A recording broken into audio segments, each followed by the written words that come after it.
Hello students, welcome to my channel No Biology No Life, and I am your Educator-Shampa Saha. Today I am going to discuss about class 10 chapter number 6 of science, that is life processes. Last day we had discussed about autotrophic nutrition. Today we will emphasize on heterotrophic nutrition. So at first we have to know that what is heterotrophic nutrition. Listen, each organism is adapted to its environment, and the form of nutrition differs depending on the type and availability of food material as well as how it is obtained by the organism. For example, whether the food source is stationary such as grass or mobile such as deer would allow for differences in how the food is accessed and what is the nutritive apparatus used by a cow and a lion. There is a range of strategies by which the food is taken in and used by the organisms. Some organisms break down the food material outside their body and some inside their body or inside their cell when they are unicellular, such as amoeba-like unicellular organisms break the food inside their body. So that today we will learn about two kinds of nutritional process. One unicellular organism, the other one is multicellular organism. At first we will know the process of nutrition in unicellular organisms. Amoeba and paramecium are the unicellular organisms. Amoeba takes in food using temporary finger-like extensions of the cell surface which fuse over the food particle, forming a food vacuole. Inside the food vacuole, complex substances are broken down into simpler ones, which then diffuse into the cytoplasm. The remaining undigested material is moved to the surface of the cell and thrown out, and the process is called exocytosis. And in paramecium, which is also a unicellular organism, the cell has a definite shape and food is taken into it at a specific spot. Food is moved to the spot by the movement of cilia, which cover the entire surface of the cell. These were the process of nutrition in unicellular organisms. And the next one is nutritional process of multicellular organisms such as human being. So we will learn about nutrition in human beings now. Alimentary canal of human being is basically a long tube extending from the mouth to the anus. Here, various regions are specialized to perform different functions. We eat various types of food which has to pass through the same digestive tract. Naturally, the food has to be processed to generate particles which are small and of the same texture. This is achieved by crushing the food with our teeth. Since the lining of the canal is soft, the food is also weighted to make its passage smooth. When we eat something we like, our mouth waters. This is actually not only water but a fluid called saliva and that secretes from the salivary glands, and this saliva is rich with enzymes, mainly the digestive enzymes which help to digest all the food components or materials that we intake. The saliva breaks down the food and then the food is mixed thoroughly with saliva and moved around the mouth while chewing by the muscular tongue. It is necessary to move the food in a regular manner. along the digestive tube so that it can be processed properly in each part. The lining of canal has muscles that contract rhythmically in order to push the food forward. This process or this rhythmical contraction of digestive system is called peristalsis. These peristaltic movements occur all along the gut. From the mouth, the food is taken to the stomach through the food pipe or esophagus. The stomach is a large organ which expands when food enters it. The muscular walls of the stomach help in mixing the food thoroughly with more digestive juices.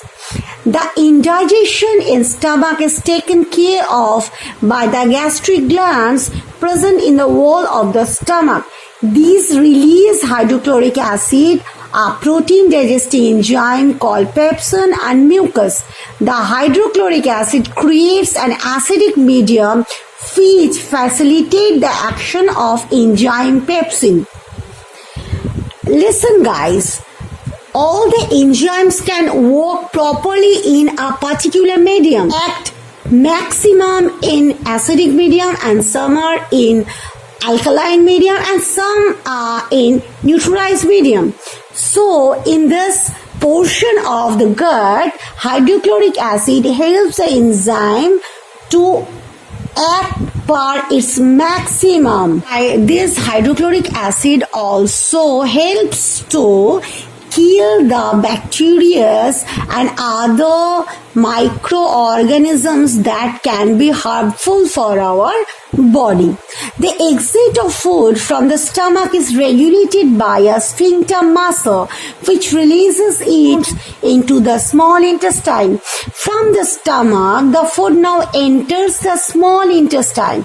This is the longest part, mind it. This is the longest part, or small intestine is the longest part of the alimentary canal, which is fitted into a compact space because of extensive coiling. The length of the small intestine differs in various animals depending on the food they eat. Herbivores eating grass need a longer small intestine to allow the cellulose to be digested. Meat is easier to digest, hence carnivores like tigers have a shorter small intestine. The small intestine is the site of the complete digestion of carbohydrates, proteins and fats. In mouth, only the digestion of carbohydrate occurs. In stomach, only the digestion of proteins occurs. But in small intestine, all kinds of food components like carbohydrates, proteins and fats takes place. It receives the secretion of the liver and pancreas for the purpose. The food coming from the stomach is acidic and has to be made alkaline for the pancreatic enzymes to act. Bile juice from the liver accomplishes these in addition to acting on fats. Fats are present in the intestine in the form of large globules, which makes it difficult for enzymes to act on them. Bile salts break them down into smaller globules, increasing the efficiency of enzyme action. This is similar to the emulsifying action of soaps on dirt that we have to learn about. The pancreas secretes pancreatic juice, which contains enzymes like trypsin for digesting proteins and lipase for breaking down emulsified fats. The walls of the small intestine contain glands which secrete intestinal juice. The enzymes present in the finally that secretes intestinal juice. The enzymes present in it finally convert the proteins to amino acids, complex carbohydrates into glucose, and fats into fatty acids and glycerol. That means all the food components became into their simplest form. Digested food is taken up by the walls of the intestine. The inner lining of the small intestine has numerous finger-like projections called villi, which increase the surface area for absorption. The villi are richly supplied with blood vessels which take the absorbed food to each and every cell of the body, where it is utilized for obtaining energy, building up new tissues, and the repair of old tissues. The unabsorbed food part is sent into the large intestine, where its wall absorbs more water from the material. The rest of the material is removed from the body via the anus. The exit of these waste material is regulated by the anal sphincter, and sphincter is a kind of muscle that can help to exit anything from our body. It is also present into our urinary bladder. And now we have to know about a very important point, that what is dental caries. Dental caries or tooth decay causes gradual softening of enamel and dentine.